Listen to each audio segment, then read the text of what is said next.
السلام علیکم، میں ہوں آپ کی ہوسٹ مبشرہ اور آپ دیکھ رہے ہیں ماہنامہ انسانیت۔ اس میگزین میں ہے آپ کے لیے بہت سارے سیگمنٹ چلتے ہیں۔ آج کے سیگمنٹ کی جانب جو ہمیں بھیجی ہے کیل زین نے، جن کا تعلق ہے رحیم یار خان سے۔ انسانی حقوق مختلف مذاہب کی روشنی میں۔ السلام علیکم، آج مجھے انسانی حقوق پر قلم لکھنے کا موقع میسر ہوا۔ دراصل انسانی حقوق پر مبنی بہت معلوماتی اور باعلم باتیں سننے اور پڑھنے کو ملتی ہیں، مگر میں نے فیصلہ کیا میں انسانی حقوق کو اپنے انداز میں اپنی تعلیم کی روشنی میں لکھنا اور روشنی ڈالنا چاہوں گا۔ دنیا کے تمام مذہب میں بذات خود انسان کو کیا اہمیت حاصل ہے اور اسے کیا حقوق حاصل ہیں۔ چونکہ میں یونیورسٹی میں 2 مضامین پڑھ چکا ہوں، ہسٹری آف انٹرنیشنل ریلیشنز اور ہسٹری آف ورلڈ ریلیجن۔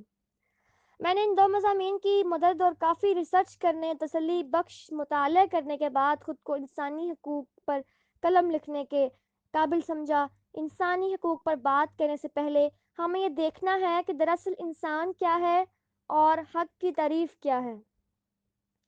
انسان کا سب سے بڑا اعزاز یہ ہے کہ اللہ کریم نے حضور صلی اللہ علیہ وسلم کی معرفت سے اشرف المخلوقات ہونے کے شرف سے سرفراز کیا۔ اگر ہم انسانیت کے لفظ کو اس کے معنی کے مطابق دیکھیں تو جہاں یہ کردار عظیم ہے، وہیں اس کا دوسرا مطلب عظیم ترین مخلوق ہے۔ حقوق سماجی اور اخلاقی ہیں۔ اسی طرح ہم بذات انسان رشتوں کی ڈور میں پیوست ہوتے ہیں، جن کے ساتھ ہمارے احساسات، دکھ سکھ جیسے معاملات نظام زندگی میں حقوق انسانی کی صورت میں واضح نظر آتا ہے، جو احساس کے رشتے سے منسوب ہوتا ہے۔ رشتوں کی اہمیت کو اگر سمجھا جائے تو ان کی حفاظت باغ میں لگے نازک پھولوں کی طرح کرنی چاہیے، کیونکہ ہماری ذرا سی کوتاہی کو ٹہنی سے جدا کر دیتی ہے۔ رشتے خون کے ہوں یا مستقبل، خاردار جھاڑیوں کی طرح ہوتے ہیں جو سائے کے ساتھ ساتھ زخم بھی دیتے ہیں۔ بناوٹی رشتے تو موسم کی طرح بدلتے رہتے ہیں، مگر خون کے رشتے کفن کی طرح اوڑھ لیے جاتے ہیں۔ رشتوں کا توازن برقرار رکھنے کے لیے ضروری ہے کہ ہم اپنے اندر نرمی، جھکاؤ اور برداشت کا رویہ پیدا کریں۔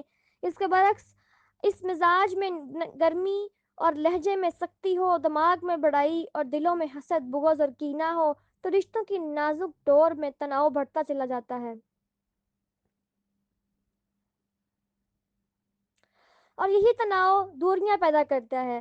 میں اب تھوڑا انٹرنیشنل ریلیشن شپ کی روشنی میں لکھنا چاہوں گا، جس میں ہمیں یہ خلاصہ ملتا ہے کہ 20ویں صدی میں لڑی جانے والی خوفناک عالمی جنگوں نے دنیا کو قتل کیا کہ انسانوں کے یکساں تحفظ اور تخلیقی صلاحیتوں کے فروغ کے لیے عالمی سطح پر انسانی حقوق کی ضمانت ضروری ہے۔ لہٰذا 1945 میں اقوام متحدہ کے چارٹر کی بنیاد 3 نکات یعنی امن، ترقی اور انسانی حقوق پر رکھی گئی تھی۔ اس چارٹر کی روشنی میں 10 دسمبر 1948 کو اقوام متحدہ نے انسانی حقوق کا عالمی دن منظور کیا، جس انسانی تاریخ میں یہ پہلا موقع تھا کہ رنگ، نسل، مذہب، جنس، زبان، ثقافت، معاشی حیثیت، سماجی مقام سے قطع نظر تمام انسانوں کی بنیادی مساوات تسلیم کی گئی۔ اب اگر ہم ہسٹری آف ورلڈ ریلیشن کو دیکھیں تو ہمیں دنیا کے قدیم مذاہب میں یہ واضح طور پر انسانی ہمدردی اور انسانیت سے جڑی خصوصیات واضح ملتی ہیں۔ سکھ ازم کے بانی بابا کرونانک نے درویش صرف زندگی میں انسانیت کا درس دیا اور محبت اور پیار بانٹنے میں نمایاں رہے۔ زور دیا تو بس اس بات کا کہ انسان حسن کردار اور سیرت کا حامل ہو کر کوشش کرے کہ دلوں میں نفرت کا کوئی جگہ نہ ملے۔ علم اور حقائق سے گہرا تعلق رہا، مسلم صوفیوں سے تعلیم حاصل کی اور انسانیت کی خدمت اور عنصر نمایاں رہا۔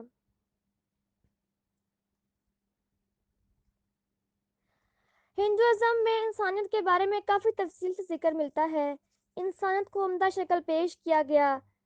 ایتھریڈ میں کئی مقامات پر انسانیت کا درس دیتے ہوئے دوسروں کے کام آنے کی تلقین کی گئی۔ انسان کے شعور کو اجاگر کر کے بتایا گیا کہ دوسروں کے کام آنے اور انسانیت کے شعبے میں طاقتور بننے کی دعا کی گئی ہے۔ اس کی روشنی کی وجہ سے معاشرہ میں امن سکون کی فضا برقرار رہتی ہے۔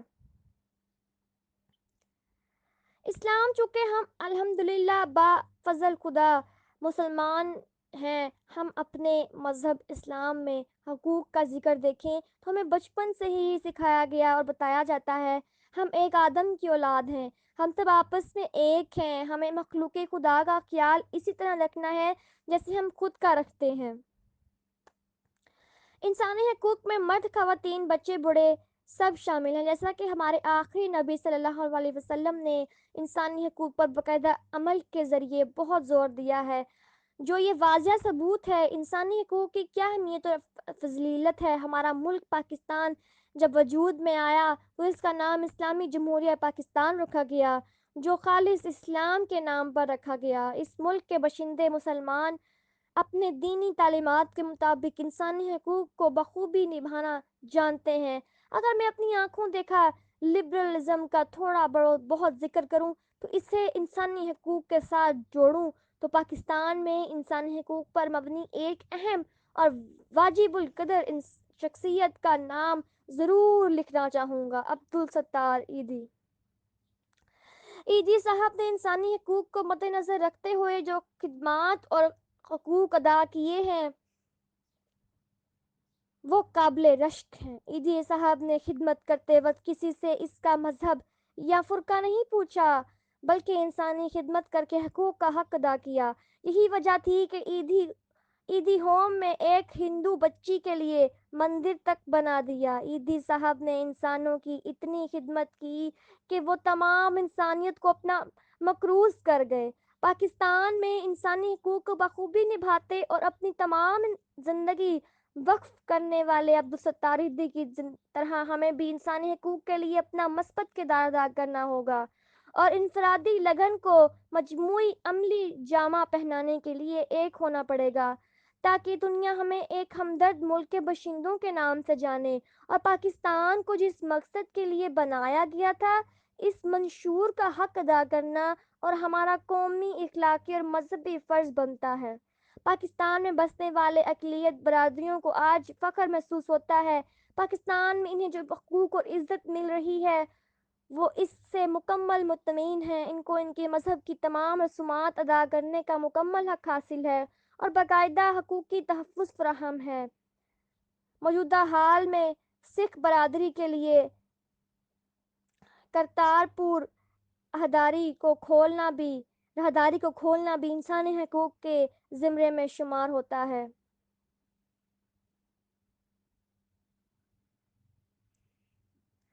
سکھوں کے لیے پاکستان میں موجود مقصد مقام میں جہاں آ کر وہ اپنی مذہبی عبادات اور تہوار مناتے ہیں، اس طرح اگر انہیں سندھ کی سرزمین کے بارے میں لکھوں تو وہاں مقیم ہندو برادری کو ان کی مذہبی لحاظ سے مکمل آزادی ہے، جس کا ثبوت ان کے بے شمار کاروباری سرگرمیوں سے واضح طور پر نظر آتی ہے۔